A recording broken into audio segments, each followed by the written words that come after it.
Hello everyone, good morning.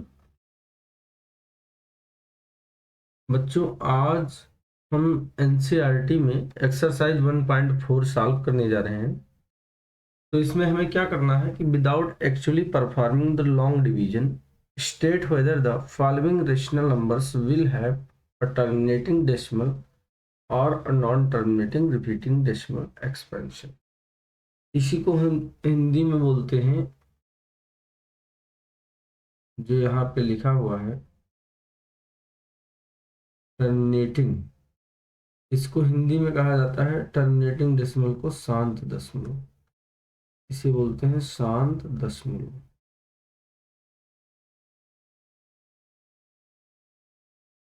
और non terminating repeating decimal को हम क्या बोलते हैं? नॉन टर्मिनेटिंग रिपीटिंग डेसिमल को हिंदी में कहा जाता है अशांत। नॉन टर्मिनेटिंग मतलब अशांत। रिपीटिंग का मतलब होता है आवर्ती। आवर्ती माने बार बार रिपीट करने वाला। और डेसिमल का मतलब दशमलव। अब इस क्वेश्चन का मतलब समझो क्या है। मतलब है without actually performing the long division. मतलब हमें बिना लंबी विभाजन प्रक्रिया किए हुए, मतलब भाग नहीं देना है कि आप 1325 से 13 को भाग दो और उसके बाद बिना लंबी विभाजन प्रक्रिया के आपको ये बताना है कि इनमें से कौन सी मतलब कि परिमेय संख्या है जिनका दशमलव निरूपण शांत होगा और कौन सी परिमेय संख्या का दशमलव निरूपण अशांत आवर्ती दशमलव होगा। क्योंकि आप जानते हो कि किसी भी परिमेय संख्या का दशमलव में अगर बदला जाए परिमेय संख्या को, तो या तो उसका दशमलव प्रसार शांत होगा, या तो अगर अशांत है तो अशांत आवर्ती होगा।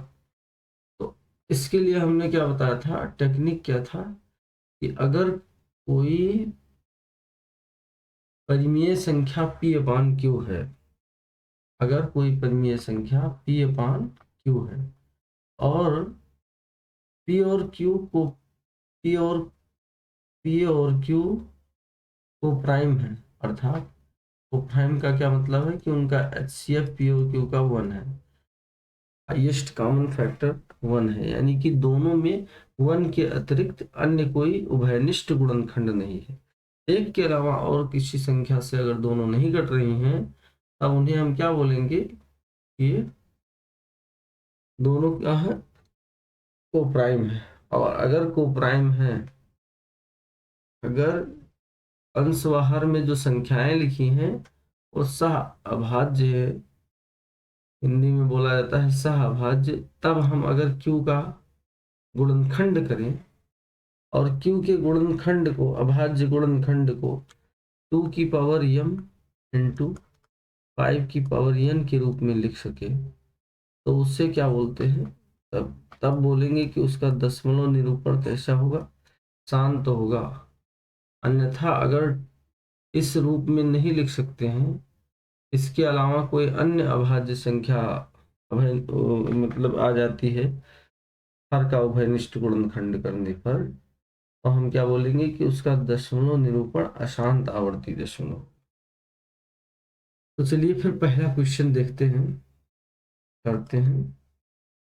13/3125 लिखा हुआ है। 13 बटा,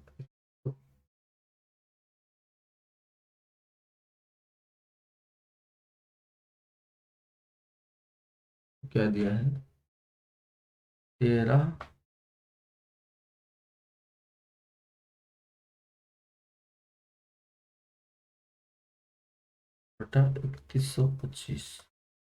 अब इसे करना है, तो देखो सबसे पहले हम ये चेक कर लेंगे कि कहीं ये दोनों किसी एक के अलावा किसी अन्य संख्या से तो नहीं कट रही हैं। तो क्योंकि 13 अपने आप में एक अभाज्य संख्या है, 13 से नीचे वाली गिनती को 13 का आप गुणनखंड करोगे तो 13 ही आएगा। अब नीचे वाली संख्या का उभयनिष्ठ गुणनखंड कर लेंगे 3125 का, ऊपर नीचे दोनों का अभाज्य गुणनखंड करो और जो मतलब कॉमन उभयनिष्ठ गुणनखंड मिल रहे हैं उसे कैंसिल कर लेंगे। तो 3125 का सबसे पहले हम करेंगे अभाज्य गुणनखंड। 3125 का क्या होगा, 5 36, 1 31, 5 दूनी 10, 2 12, 50 25। फिर 5 से करेंगे, 5 एकम 5, 1 6, 1 यहाँ आया 12 हो गया, 5 दूनी 10, 2 12, 50 25। ठीक है बच्चों। अब उसके बाद 5 से फिर काटेंगे, 5 दूनी 10, ये दोनों के लिए, और 10 और 2 12, 2 यहाँ आया 25 हो जाएगा, 50 25। फिर 5 से करेंगे, 50 25, और 5 से 5 एकम। तो इस प्रकार से हमारा यहाँ क्या आ गया,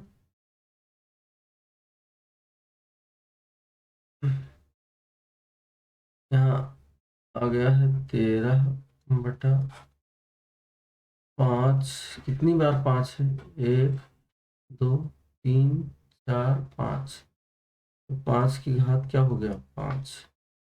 अब ये इसे हम अगर इस रूप में लिख सकते हैं, 2 की पावर m इंटू 5 की पावर n के रूप में, जहाँ m व n क्या रहती हैं, m व n पूर्ण संख्याएं होती हैं। पूर्ण संख्याएं यानी होल नंबर्स। पूर्ण संख्याएं का मतलब होल नंबर्स। पूर्ण संख्याएं, पूर्ण संख्याएं शुरू होती हैं 0 से, 0 1 2 3 4 एंड सो ऑन। तो यहाँ पे अगर 2 नहीं है तो हम 2 की पावर क्या लिख सकते हैं, 0। ठीक है, ये 2 की पावर 0 हो गया।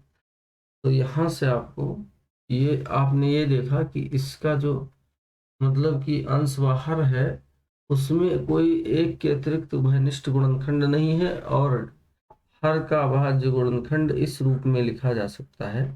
इसका मतलब इसका दशमलव प्रसार कैसा होगा, इसका दशमलव प्रसार होगा शांत। है? तो नेक्स्ट क्वेश्चन देखते हैं।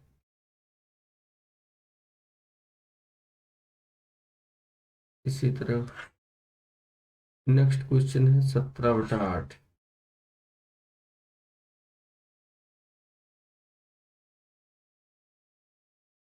सेकंड है,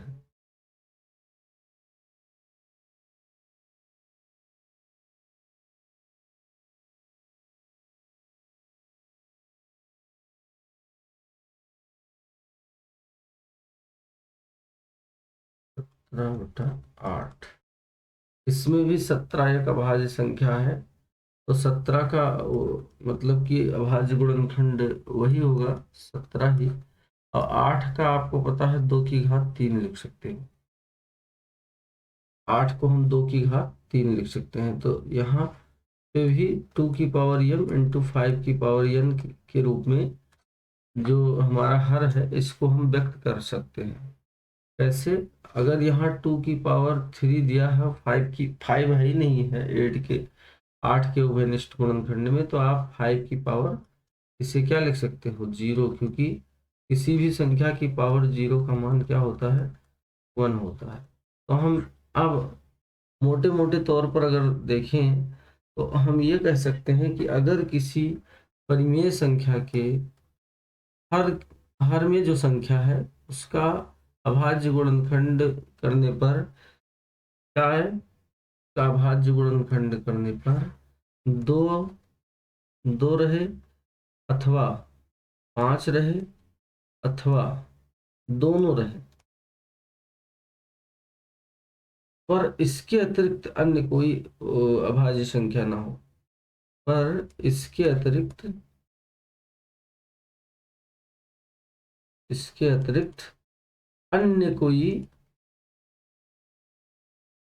अन्य कोई अभाज्य गुणनखंड ना हो।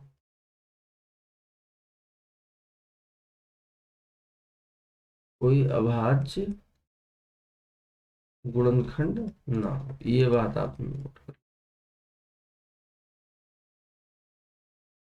ना। तो उससे क्या बोलेंगे, उससे बोलेंगे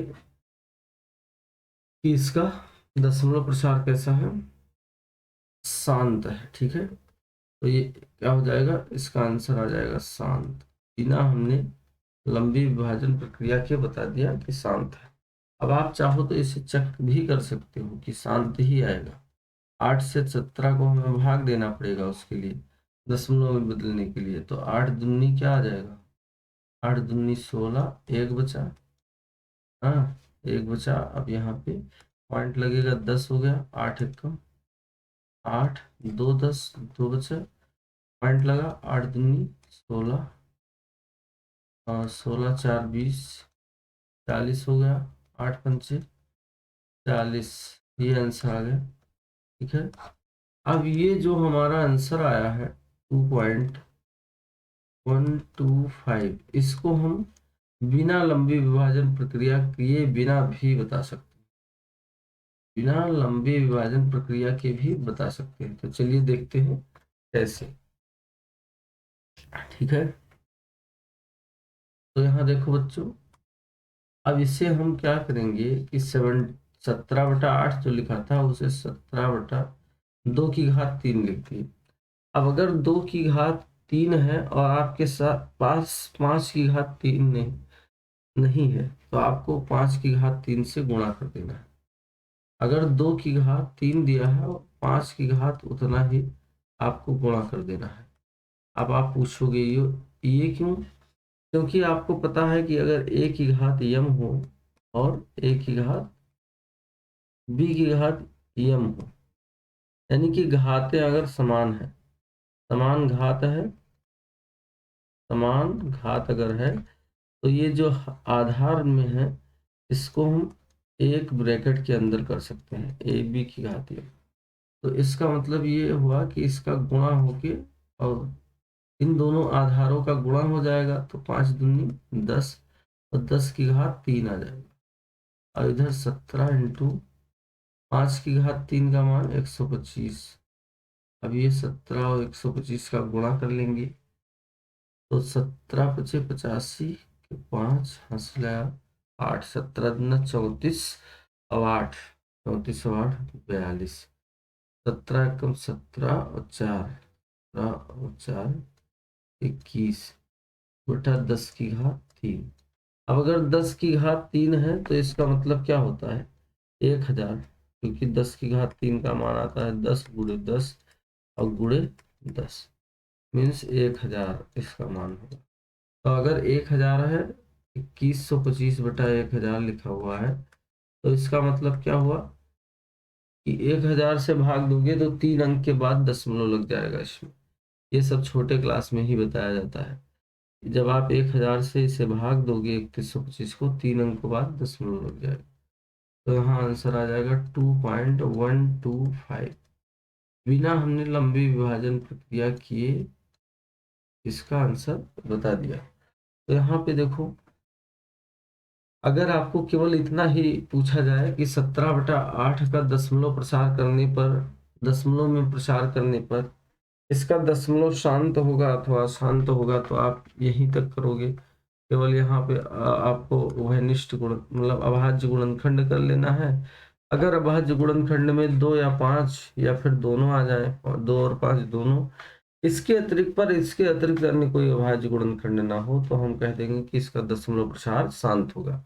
अगर आपसे कहे कि शांत है, तो फिर आप दशमलव में भी कन्वर्ट करके दिखाओ बिना लंबी विभाजन प्रक्रिया के, तो आप आगे इस तरह से प्रोसीड करोगे। ठीक है, और अगर आपसे कहा गया है कि मतलब कि बिना लंबी विभाजन प्रक्रिया के इसे सॉल्व करके दिखाओ, और आपने क्वेश्चन को ऐसे कर दिया, इस तरह से सॉल्व कर दिया विभाजन करके, तो आपका मतलब आपको नंबर नहीं मिलेगा, उस पे 0 हो जाएगा नंबर।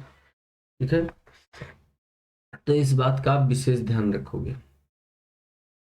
अब जैसे हम जब नेक्स्ट क्वेश्चन लेंगे तो आपको इसमें और क्लियरिटी आएगी। चलिए देखते हैं नेक्स्ट क्वेश्चन।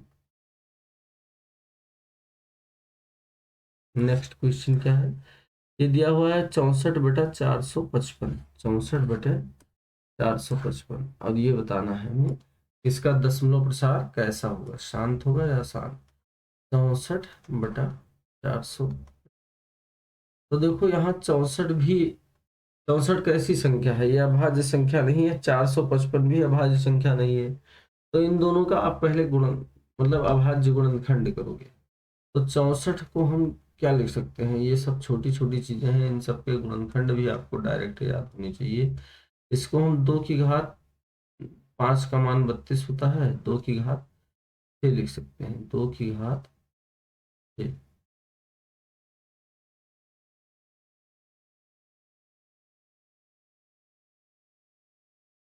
इसे लिख देंगे 2 की घात 6 अपान 455 का इधर आप अभाज्य गुणनखंड कर लो जिस संख्या का।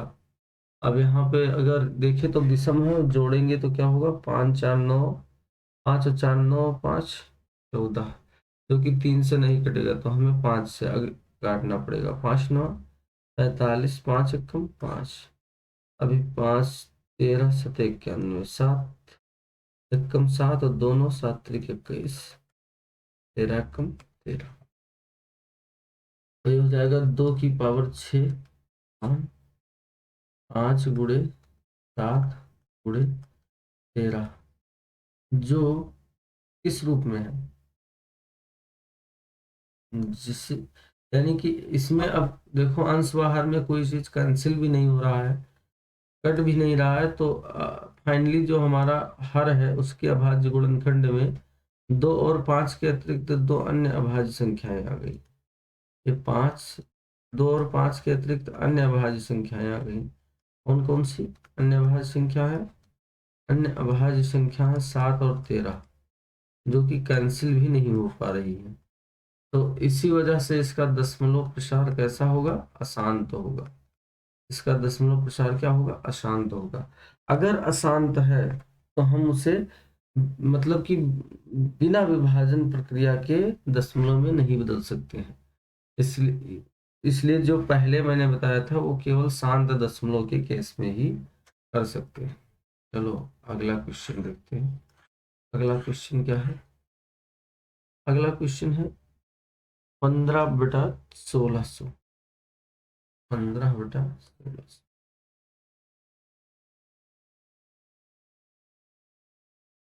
ये फर्स्ट का फोर्थ पार्ट है। 15/1600, ठीक है, ये क्वेश्चन है। तो 15 का अभाज्य गुणनखंड क्या होगा? 3 गुणे 5। 15 का अभाज्य गुणनखंड 3 गुणे 5 हो गया। अब 1600 का क्या आप चाहो तो कर सकते हो। एक तरीका मैं बता रहा हूँ कि आपको अभाज्य गुणनखंड भी ना करना पड़े। तो जैसे 1600 है तो 1600 को आप 16 × 100 लिख सकते हो। अब इसको ऐसे हम खंडों में तोड़ते जाएंगे। 16 को हम 2 की घात क्या लिख सकते हैं? 4 लिख सकते हैं, और 100 को 25 × 4 लिख सकते हो। अब देखो, इसे हम 2 की घात 2 लिख देंगे जो 4 है, इसे हम 2 की घात 2 लिख देंगे और यहाँ 2 की घात 4 है। तो गुणा होने पर घातें जुड़ जाएंगी, 2 की घात 6 आ जाएगा, तो यहाँ 5 की घात क्या आ जाएगा? 2 आ जाएगा। तो यहाँ से इस तरह से कर लेंगे, तो 3 गुणे 5 अपान 2 की घात 6 इंटू 5 की घात 2, ठीक है, ये हो जाएगा इसका गुणन। अभाज्य गुणनखंड आ गया, देखो हमें बिना कुछ किए करना। अब ये हम देखो 5, एक 5 जो है यहाँ से कैंसिल हो जाएगा, ठीक। अब क्या बचा? और वैसे हाँ, कैंसिल करने के बाद चलो ठीक है, 3 अपान 2 की घात 6 इंटू 5 आ गया, ठीक। अब जो हर का अभाज्य गुणनखंड है, इसमें 2 और 5 के अतिरिक्त कोई अन्य संख्या नहीं है, यानी कि इसे हम 2 की घात m इंटू 5 की घात n के रूप में लिख पा रहे हैं। अगर ऐसा कर पा रहे हैं तो इसका दशमलव निरूपण कैसा होगा? शांत होगा, ठीक है। क्योंकि हमने इसको मतलब सरलतम रूप में कर लिया है। अब ये जो परिमेय संख्या है इस इस स्टेज पे सरलतम रूप में आ चुकी है, और जब सरलतम रूप में आ चुकी है तब अगर आप हर के अभाज्य गुणनखंड में केवल 2 और 5 दो ही अभाज्य संख्याएं देख रहे हो तो उसका दशमलव निरूपण कैसा होगा? शांत। अब अगला, अब ये क्वेश्चन अगला ये उठता है कि हम इसको शांत दशमलव है तो दशमलव में कैसे बदले बिना लंबे विभाजन प्रक्रिया। तो देखो 3 2 की घात 6 इंटू 5। अब यहाँ आपका अगर 2 की घात में 6 है और यहाँ 5 की घात 1 है, तो जिस 2 और 5 में से जिसकी भी घात बड़ी है, यानी कि यहाँ पे 2 की बड़ी है, तो आप 5 की घात भी उतना ही बनाओगे।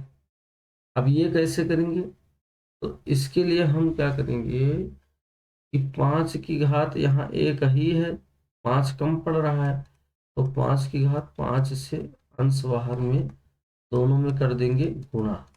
और इससे क्या फायदा होगा कि 5 की घात भी 6 हो जाएगी, और 3 गुणे 5 की घात 5 का मान अभी हमने किया था 3125 आया था। 5 की घात 5 का मान कितना आया था?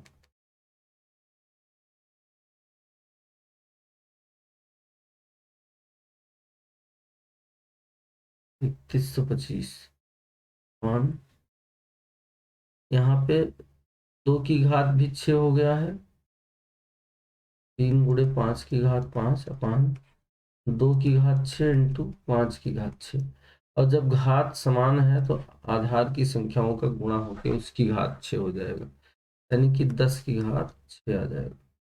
अब इसमें कितने अंकों के बाद दशमलव लगेगा? 6 अंकों के बाद। तो 3 बचे 15, 3 दूनी 6 और 1 7, 3 एक कम 3, 3 एक 9, उसके बाद 10 की घात 6 है।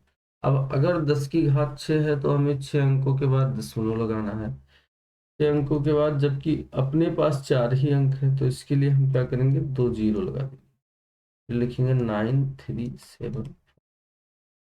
ठीक है, इस प्रकार से हमारा 6 अंकों के बाद दशमलव आ गया, और भी इसे हमने शांत दशमलव, मतलब कि दशमलव निरूपण कर दिया बिना बिना लंबी विभाजन प्रक्रिया किए बिना। तो इस तरह से आपको करना है। चलिए नेक्स्ट क्वेश्चन देखते हैं। नेक्स्ट क्वेश्चन हमारा है 29/343। 29/343। देखो ये इसका कौन सा पार्ट है? पहले का 5th पार्ट।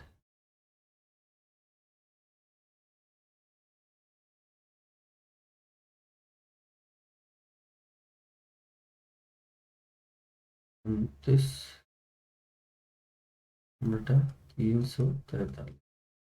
अब 29 एक अभाज्य संख्या होती ही है, आपको पता ही है, और 343 को हम 7 की घात 3 लिख सकते हैं। 7 सता 49 सत्ते 343, ये 7 का क्यूब होता है। तो इसका दशमलव प्रसार कैसा होगा? क्योंकि यहाँ 2 और 5 आ ही नहीं रहे हैं, अन्य कोई अभाज्य संख्या वहनिष्ठ गुणनखंड में आ रही है, तो इसका दशमलव प्रसार अशांत होगा अशांत। और अशांत है तो हमेशा क्या होता है? अशांत होता है तो अशांत आवर्ती होगा। ठीक है, चलो नेक्स्ट क्वेश्चन देखते हैं जल्दी से। अगला क्वेश्चन है 23/2 की पावर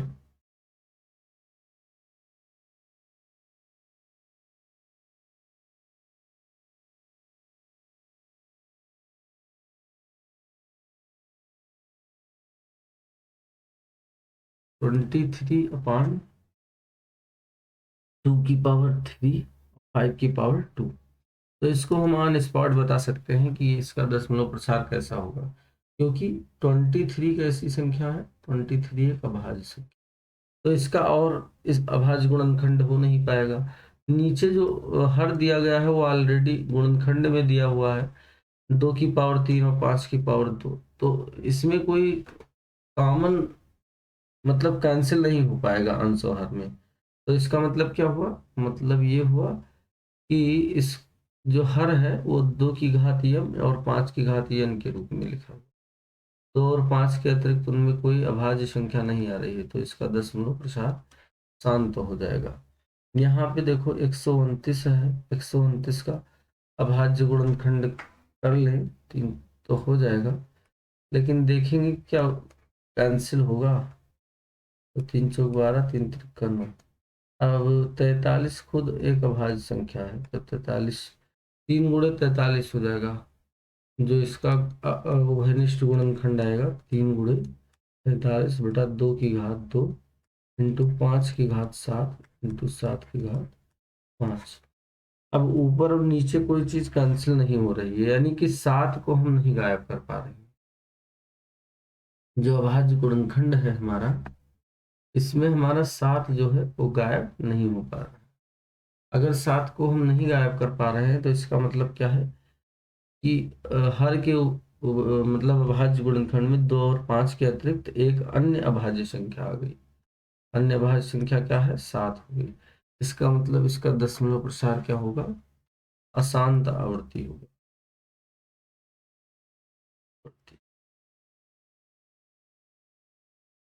ठीक है, अगला है 6/15। तो 6/15 वाला बहुत बढ़िया है, 1 का 8वां नंबर है।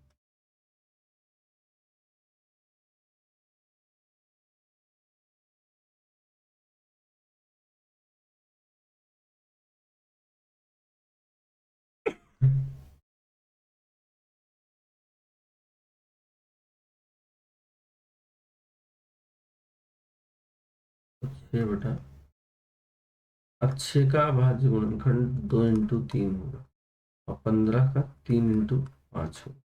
तो यहाँ से सबसे पहला काम यही है कि आप जो दोनों अंश और हर में कॉमन चीजें हैं उसको कैंसिल कर लो।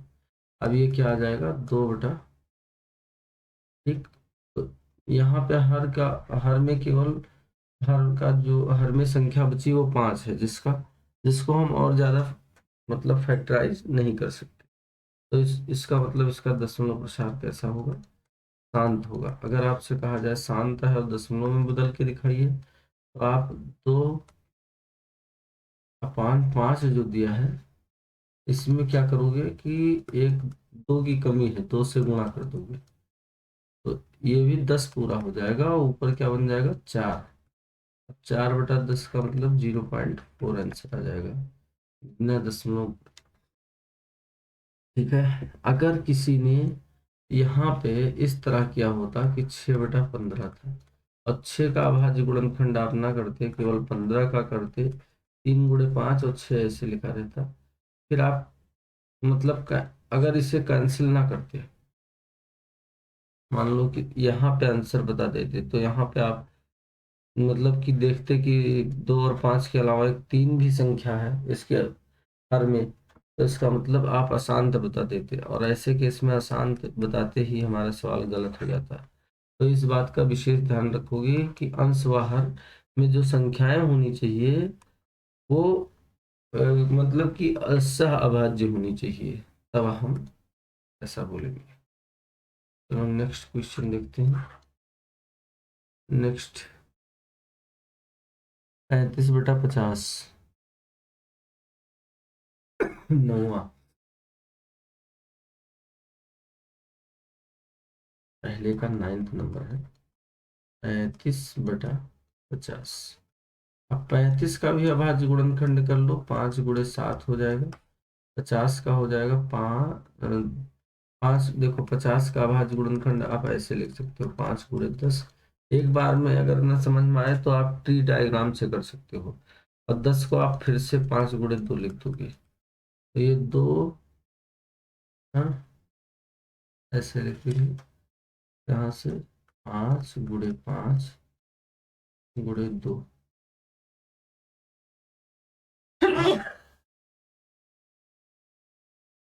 एक 5 कैंसिल हो गया, तो क्या बचा? 7/10। अब यहाँ पे देखो, यहाँ पे केवल 5 और 2 ही बचा है। जब हमने इसको कैंसिल कर दिया तो आफ्टर कैंसिलेशन 7/5/2, यानी अभाज्य गुणनखंड में केवल 2 और 5 ही है हर के अभाज्य गुणनखंड। तो इसका इसीलिए इसका दशमलव प्रसार शांत होगा। और अगर शांत होगा तो इसे हम बिना भाग दिए दशमलव में बदलेंगे तो आंसर कितना आएगा, 0.7 आंसर आ जाएगा। चलिए नेक्स्ट क्वेश्चन देखते हैं। अगला क्वेश्चन 10th है 77/210। 77/210।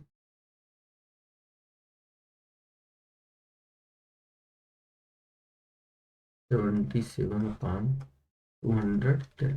तो 77 को हम लिख सकते हैं 7 इंटू इसका अभाज्य गुणनखंड 11, 7 इंटू 11 यानी 7 × 11, 11 से 70 होता है।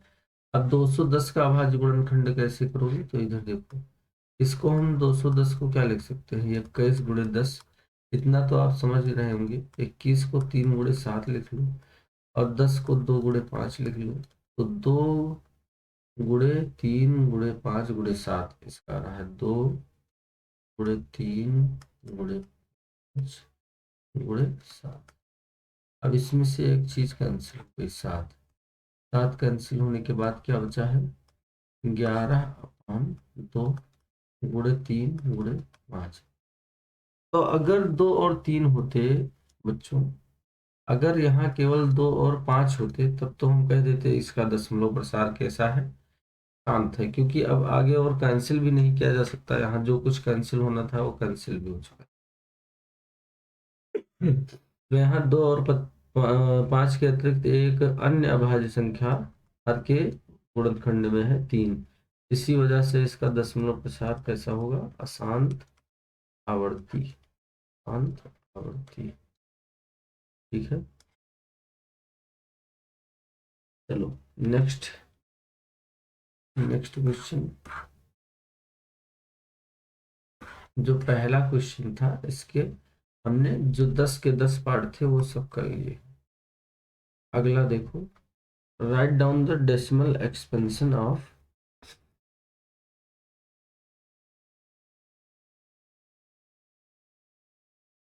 क्या लिखा है, write down the decimal expansion of those rational numbers in question 1 above which है टर्मिनेटिंग डेसिमल एक्सपेंशन। इसका मतलब है कि प्रश्न संख्या 1 में जो परिमेय संख्याएं दी थी उनमें से जिसका दशमलव प्रसार शांत है उनका दशमलव में आंसर क्या आएगा ये बताना था। दशमलव में आंसर क्या आएगा ये बताना था। तो ये चीज हम साथ साथ पहले ही कर चुके हैं। जिनका दशमलव प्रसार शांत था उनका हमने पहले ही कर दिया है। चलो, the following real numbers have decimal expansion as given below. In each case decide whether they are rational और not. If they are rational and of the form p upon q, what can you say about the prime factors of q. नीचे जो मतलब number दी गई है इसका मतलब ध्यान से समझना। नीचे जो नंबर दी गई है इसमें ये बताना है कि कौन सी परिमेय संख्या है और कौन सी नहीं है। ठीक है, और जो अगर परिमेय संख्या है, इफ दे आर रेशनल मतलब यदि वह परिमेय संख्या है, एंड और and of the form p upon Q, और पी बटा क्यू के रूप में लिखी जाए, तो what can you say about prime factors of Q. तो क्यू का प्राइम फैक्टर क्या आएगा। तो पहला क्वेश्चन देखो, इसमें 43.123456789, 43 पॉइंट 43.123456789,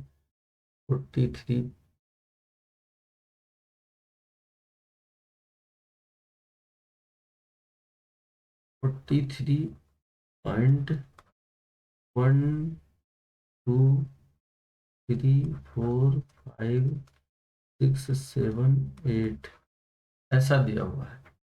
तो हम इसे क्या कर सकते हैं, 43 अगर इसे लिखें तो 43 मतलब डेसिमल हटा देंगे, 1 2 3 4 5 6 7 8 9 भी था, 9 अपान डेसिमल जहाँ था की जगह 1 आ जाएगा। जब भी डेसिमल मतलब शांत रहता है तो उसकी जगह 1 लिख देते हैं, उसके बाद जितने अंक हैं उतना 0 लग जाएगा। तो इसे 3 3 6 3 9, क्योंकि दशमलव के बाद 9 अंक थे तो एक के आगे 9 0 लग गया। अब इसे लिख सकते हो 4 3 1 2 3 4 5 6 7 8 9 5 10 की घात 9 लिख सकते हैं। और 10 की घात 9 को हम 2 की घात 9 गुणे 5 की घात 9 लिख सकते हैं। मतलब 10 जो आधार में संख्या है इसका अभाज्य गुणनखंड करो। ठीक है, 10 की घात 9 अगर लिखा है तो 10 को हम 2 गुणे 5 लिख सकते हैं, और इसकी घात 9। तो जो ये घात है ये सबके ऊपर अंदर आ जाएगी, 2 की घात भी 9 हो जाएगा और 5 की घात भी 9 हो जाएगा। तो यह आ जाएगा 43, 1 2 3 4 5 6 7 8 9। ठीक है, और यहाँ पे हमने क्या देखा कि ये इस परिमेय संख्या जो थी, ये परिमेय संख्या, इसका दशमलव निरूपण जो था वो शांत था। क्या था? शांत। तो अगर इसका दशमलव निरूपण शांत था तो इसका इसके हर में जो चीज आएगी वो निश्चित रूप से क्या रहेगी, यहाँ पे हर में जो संख्या आई है वो निश्चित रूप से 10 की घात, मतलब कि उसे हम 10 की घात के रूप में लिख सकते हैं। और 10 की घात के का मतलब 10 के अभाज्य गुणनखंड में 2 और 5 दो संख्याएं होती हैं, मतलब उसे निश्चित रूप से 2 की कुछ पावर और 5 की कुछ घात के रूप में अवश्य लिख सकते हैं। यहाँ से ये हमने देखा। चलो फिर नेक्स्ट क्वेश्चन देखते हैं। नेक्स्ट क्या है?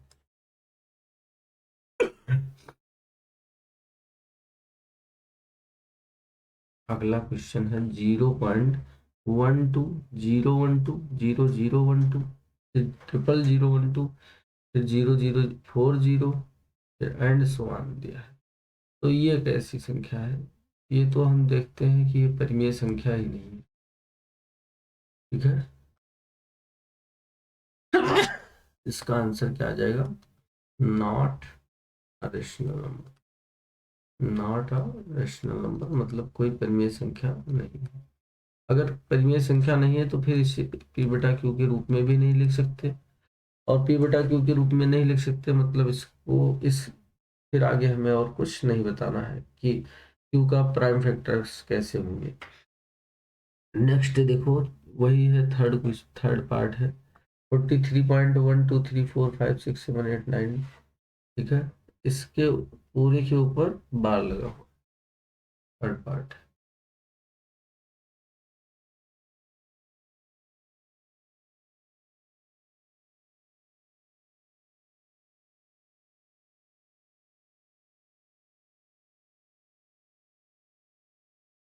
थर्ड का थर्ड पार्ट 43.1234567 8, और यहाँ 8 के बाद 9, और इस पे सब पे बार लगा है। तो अगर आप देखो एक तरीका है, अगर कहीं इस तरह लिखा हो 0.3 के ऊपर बार, तो आप अगर अशांत आवर्ती दशमलव है तो बार हटाओगे तो नीचे उतना ही 9 लगाओगे जितना उस पे बार, जितने अंक पे बार लगा हुआ है, तो 3/9 आएगा इसका, मतलब कि 1/3 आ जाएगा। 1/3, और 3 से 1 को अगर भाग दोगे तो वही, मतलब जो हम बताए थे वही आएगा, 0.3 के ऊपर बार आएगा। देखो करके चेक कर लो, क्रॉस वेरीफाई। 3 त्रिक का 9, 1 10, फिर दशमलव लगा दिया था तो 3 त्रिक का 9, 1 10, बार बार वही एक आ रहा है शेष, 3 त्रिक का 9। तो इसका मतलब क्या हुआ कि इसको हम जो 1/3 है इसको वापस 0.3 के ऊपर बार लिख सकते हैं। तो हमने ये देखा कि अगर दशमलव के बाद सारे अंक पे बार लगे हों तो हम जब दशमलव हटाएंगे 4 3, इसको अलग कर लेंगे, इसको इस तरह लिख सकते हैं 43 + 0.123 4 5 6 7 8 9 अपॉन ऐसे लिख सकते हैं। अब ये हो जाएगा 43 प्लस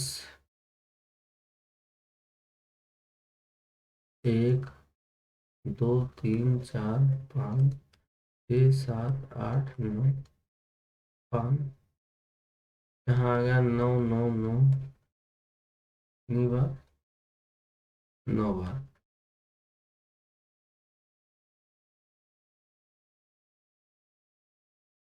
ठीक है, अब इसका हम इसके साथ गुणा करेंगे। ठीक है, फिर इसको इसमें जोड़ेंगे, तब हमें अंश प्राप्त होगा।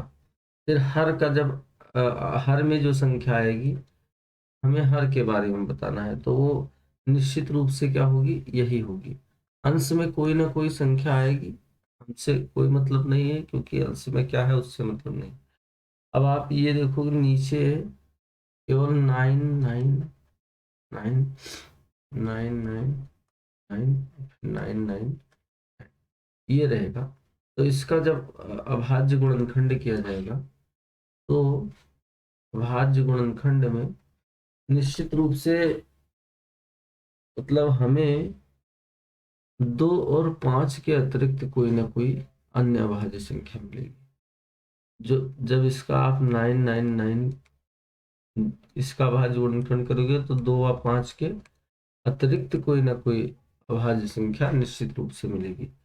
इसीलिए इसका दशमलव निरूपण जो है वो अशांत आवर्ती है। क्या है? अशांत आवर्ती। ठीक है, तो अशांत आवर्ती किसी भी परिमेय संख्या का दशमलव निरूपण तभी हो सकता है जब उसके हर के अभाज्य गुणनखंड में 2 व 5 के अतिरिक्त अन्य कोई अभाज्य संख्या होती है। अतिरिक्त अन्य कोई अभाज्य संख्या हो, अभाज्य संख्या